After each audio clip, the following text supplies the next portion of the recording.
Sungguh-sungguh Allah sangat ridho ketika seorang hamba itu makan makan ketika sesuap nasi dia muji Allah, ketika minum seteguk nasi dia muji Allah. Itu kalau orang diridhoni Allah itu wali betul. Itu untuk jadi wali itu gampang, kamu makan ridho, kamu nginjak buminya Allah ridho seneng, kamu hidup keseharian aman seneng. Nah ini supaya sampean kita semua ngaji betapa panduan Rasulullah untuk menggapai ridho Allah itu banyak yang keseharian sekali. Saking kesehariannya banyak dalam hadis dan itu sahih. Nabi menyebut hal-hal yang keseharian. Hatta ma tas'alu fi fimra'atika, kamu punya uang kemudian istri kamu bisa makan itu ibadah. Bahkan sebagian ibadah itu dicontohkan Nabi yang akhirnya diprotes sahabat. Yaitu wa fi buti ahadikum sedekah, kamu menggauli istri kamu itu ya sedekah. Sampai sahabat bilang yang benar ya Rasulullah. Ayati ahaduna syahwatahu wa huwa lahu ajrun. Masa urusan biologis, urusan syahwat kemudian dia dapat pahala. Nabi menjawab, alaysa law wada'aha fi haramin akana alaihi wisrun. Bagaimana kalau dia meletakkan ke yang tidak benar itu kan dosa. Nah, hal-hal seperti ini yang saya ingin teman-teman semua lah, semua. Saya juga agak ingin ngaji demi Anda juga agak ingin. Itu dosa sekali ngaji kok pesanan kelompok tertentu itu enggak boleh.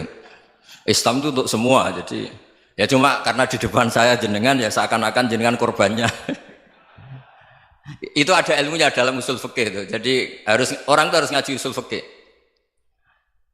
Nama yang disebut, mungkin Mas Sufyan masih ingat zaman ngaji usul fikih. Nama yang disebut itu tidak jaminan sebagai prioritas perintah. Jadi misalnya gini, kebetulan yang di depan Nabi itu Abu Dzar. Nabi ya bilang, ya Abu Dzarin ini uhibbuka misalnya, atau ya Mu'ad ini uhibbuka, atau ya Abu Hurairah ini uhibbuka misalnya. Banyaklah riwayat yang Nabi nyebut ya Abu Dzarin, ya Mu'ad, ya Abu Hurairah.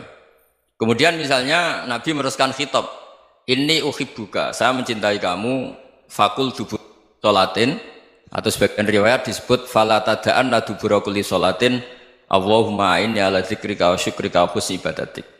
Saya mencintai kamu, siapa saja, Mu'ad bisa, Abu Dzar bisa siapa. Saya mencintai kamu, mohon kalau habis sholat kamu jangan lupa wiridan Allahumma inni ala dzikrika wa syukrika wa husni ibadatik. Ya Allah, tolong kami permudah supaya mudah ingat Engkau. Anda tidak bisa mentang-mentang, wong nama saya Parmin, nama saya Purnomo, itu yang diperintahkan Mu'ad misalnya. Jadi yang disebut satu, tapi khitab itu untuk siapa saja. Saya teruskan. Jadi saya mohon semua kita melakukan kebaikan itu, kalau dalam kaidah fikih disebut al yakin la yuzalu bisyak. Banyak kebaikan yang kebenarannya itu 100%. Tidak punya efek samping ke pihak lain, ke kelompok lain, ke komunitas lain.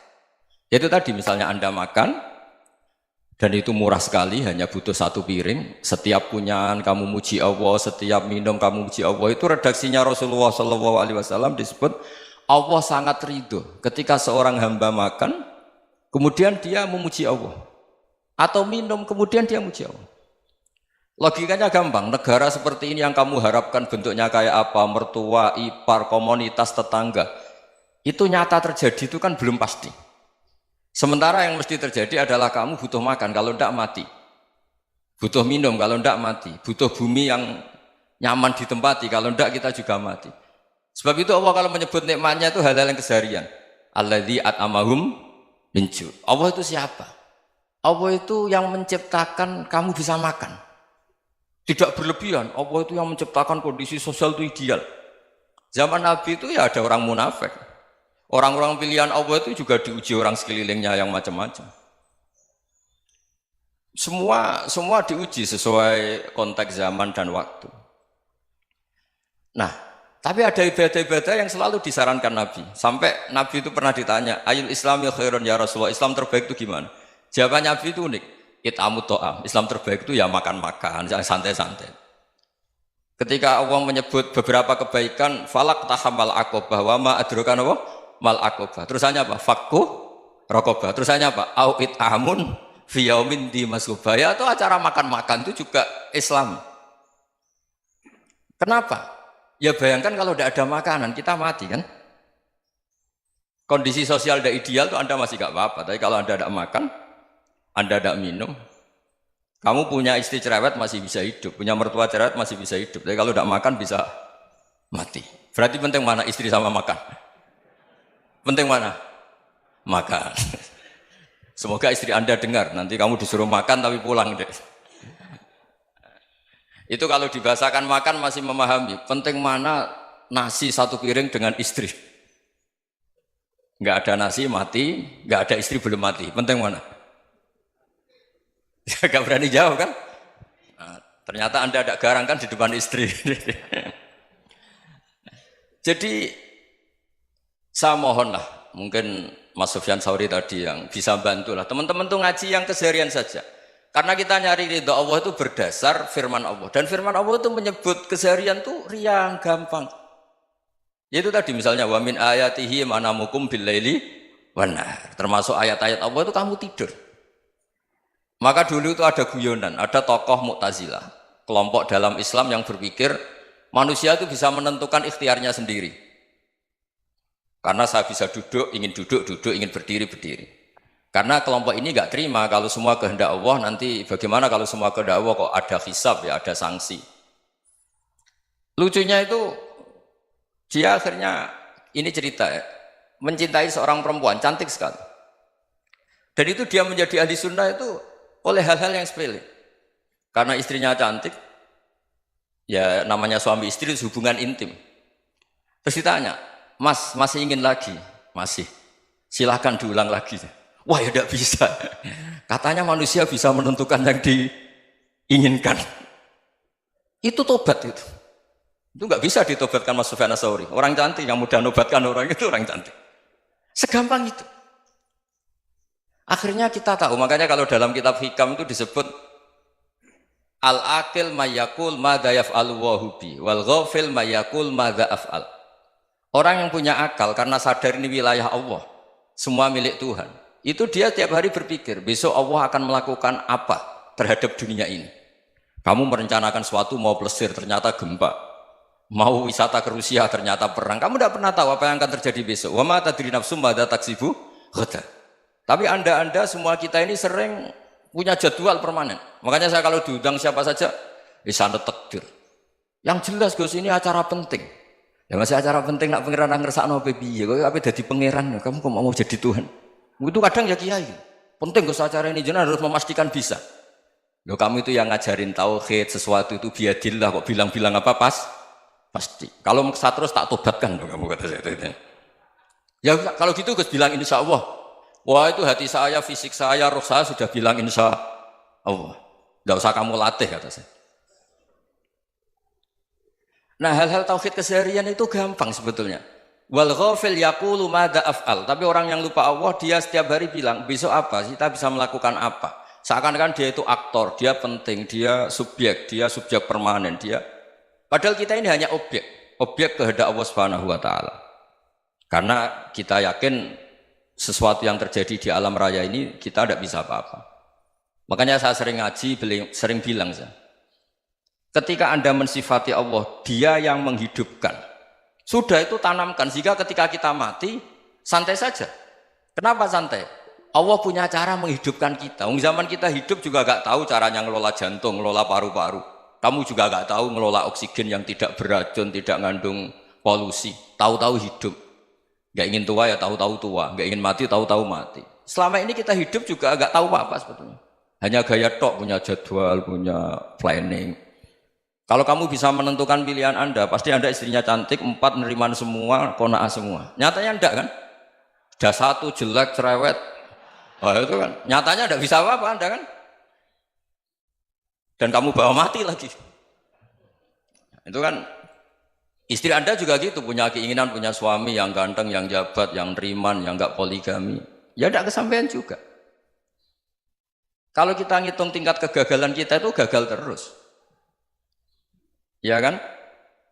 Nah, terus ingat Allah, madza yaf'alu wa bi. Orang yang punya akal selalu berpikir Allah itu menghendaki apa terhadap saya. Lalu sama-sama orang melihat orang yang serius, itu kata Anda itu pemikir berat, serius, senang punya tokoh yang merengut tuh, karena kamu anggap serius. Tapi sebagian orang menganggap orang yang serius itu wong merengut, wong masam, wong muka kok ditekuk. Jadi sama Itu hati ya muqallibal qulub tsabbit qalbi ala dini, karena kita nggak tahu cara berpikir kita tentang orang lain, tentang sekeliling kita. Misalnya kita orang baik yang jenis ngurmat fakir miskin, ada orang bangun masjid mewah itu janggal. Apa artinya masjid mewah kalau banyak orang kelaparan? Tapi kalau yang jenis pendidikan, apa artinya masjid mewah kalau tidak bisa ngaji? Nanti yang jenis infrastruktur, apa artinya ini kalau semuanya punya sudut pandang yang berbeda-beda. Dan Islam mengapresiasi semua kebaikan. Tapi katakan semua kebaikan itu adalah kehendak Allah Subhanahu wa taala. Karena apapun baik Anda itu pakai fasilitas yang diberikan oleh Allah Subhanahu wa taala. Sehingga ini yang disebut qulillah tsumadarhum fi khawdihim yal'abun. Ya kembali tadi ke tema-tema bahwa keseharian Anda ini sudah Islami. Saat Anda tidak bisa melakukan apa saja. Saya sering ada jenazah, biasanya kalau tetangga meninggal saya sering disuruh ngelepas. Saya bilang orang ini baik karena sering ngelamun di rumah, sering nganggur di rumah. Ditanya sama anaknya, kenapa Gus nganggur baik? Ya kalau dia nganggur artinya juga agak berbuat sesuatu yang maksiat kan? Ya kan? Orang nganggur di rumahnya ya tidak bunuh orang, tidak maling, tidak korupsi, ya namanya nganggur di rumah. Lah cuma istri cara pandang nganggur gak menghasilkan uang itu. Tapi juga gak menghasilkan kriminal kan? Jadi sebenarnya Islam itu makanya kalau sampai ngaji usul fikih itu ada kitab usul fikih namanya Lubul Usul, itu terkenal sekali di pesantren itu. Itu kalau ngapresiasi keseharian itu luar biasa. Izma min mubahin illa wa yatahaqqaqu bihi tarku haramimma. Karena keseharian yang mubah saat Anda lakukan itu ada kehebatan yang luar biasa, yaitu meninggalkan haram. Makanya dulu banyak orang-orang alim ketemu temannya itu guyon sampai semalaman. Itu biasanya yang semangat Islam itu kiai kok tidak tahajud, kiai kok tidak witir. Orang yang sedang mapan uangnya banyak, malam itu tidak kelayaban itu sudah luar biasa. Melawan nafsu supaya tidak maksiat itu sudah luar biasa. Supaya lupa guyon sama temannya semalaman sampai subuh. Gejlok-gejlokan ngenang zaman miskin, zaman kuliah nggak jelas, zaman apa. Melihatnya jangan tarkut tahajud. Seperti ini meninggalkan tahajud, tapi meninggalkannya ini talkul muharramat. Jadi kayak apa hebatnya? Sehingga Imam Ghazali punya riwayat yang agak unik. Hatta takuna ibadatu akhiri hadil ummah iku an-naum. Sehingga suatu saat ibadah terbaik umat ini itu tidur. Itu kan riwayat kontroversi. Ketika Imam Ghazali tanya, kenapa iya? Kenapa kamu mulai keluar dari rumah itu sudah banyak maksiat? Melihat perempuan yang enggak mahram, melihat fenomena. Tapi kalau kamu tidur itu enggak melihat apa-apa. Tapi juga kamu jangan menganggap tidur itu ibadah betul. Saatnya melakukan fardhu ain malah masih tidur. Tapi itu sudut pandang yang menjadikan kita Islam itu gampang. Jadi saat Anda tidak bisa aktivitas apa-apa, misalnya ada beberapa orang yang lumpuh. Lumpuh itu memang nggak bisa Jumatan, nggak bisa ibadah, tapi dia juga nggak bisa maksiat. Tidur itu memang Anda saat itu tidak bisa tahajud, tidak bisa witir, tapi saat itu ada zina, ada maling, tidak gosipkan orang, tidak bully orang, tidak menanamkan kebencian, tidak hasud. Sehingga tidur menurut Allah Ta'ala wa min ayatihi manamukum billaili apa? Wan-nahar. Karena di tidur itu selain ada unsur istirahat, jaga kestamina, juga ada unsur meninggalkan beberapa keburukan. Nah saya mohon ibadah yang keseharian ini kita jaga. Supaya kita semua baca ayat itu fasih. Fasih itu tertanam di hati. Allah itu siapa? Alladzi at'amahum min ju'i wa amanahum min khauf. Dan Allah kalau cerita di Quran itu anna subabnal ma'a subba thumma syaqaqnal ardhan wa syaqqa fa ambatna fiha habba wa inaba wa qadba wa zaituna wa nakhla wa hadaika hulba. Kamu tahu saya ini siapa, kata Allah? Saya ini adalah Tuhan yang menurunkan air, kemudian ada tanaman banyak. Habba wa inaba wa qadba, ada zaitun, ada tin, kalau orang Jawa mungkin ada tela, ada padi, ada mangga, ada pisang. Sudah. Wa inaba wa zaituna wa nakhla wa hadaika hulba, ada perkebunan yang lebat. Tujuannya apa? Mata Allahkum, silahkan kamu pakai, kamu nikmati. Tapi karena kadang kita ini punya ide-ide besar. Tadi untuk syukur saja nunggu punya istri riman, rumah baik, tetangga baik, komunitas baik, semuanya baik baru syukur. Lama-lama nanti ada di surga, syukurnya nunggu surga paling kelas A. Itu sudah ada yang menghuni Rasulullah, kamu nggak boleh di situ. Masa untuk syukur saja? Repotnya Masya Allah. Jadi mohonlah Quran yang kalau Anda hafalkan juz sama itu kan ada ayat-ayat yang kayak tadi. Ya, fal yang dzuril insanu ila ta'ami. Coba lihat. Apa yang kamu makan ya? Dari mana? Dan untuk mempertahankan hidup kamu keseharian. Jadi jangan kira ibadah itu harus membentuk komunitas yang versi Anda. Ibadah itu harus hal yang mulu-mulu. Kesehariannya Anda alami. Loh, ini saya tidak bikin-bikin. Saya ngaji bukan karena berdasar pesanan. Itu ayat yang saya bacakan betul ada ayatnya kan. Fal yang dzuril insanu ila tu'ami anna sababnal ma'a sabba thumma syaqqaqnal ardo syaqqa fa ambasna fiha habba wa inaba wa qadba wa zaituna wa nakhla wa hada'iqa ghulba. Terusannya apa? Mata'al lakum, silakan kamu nikmati. Mata itu silakan kamu nikmati. Ya kayak sampean dikasih hidangan ya makan. Ya sudah makan, habis makan ya minum, habis itu ngantuk ya tidur. Ya sudah normal-normal saja. Kayak apa indahnya Islam? Tapi Anda mencari Islam yang gimana lagi? Nah itu yang diajarkan guru-guru kita, diajarkan sanad kita sampai Wali Songo, sampai Rasulullah SAW. Bahwa pada akhirnya ada jihad, ada perang. Itu dulu memang perang, bukan membunuh, beda. Dulu kita dijajah Belanda ya perang, dan itu normal karena kita dijajah.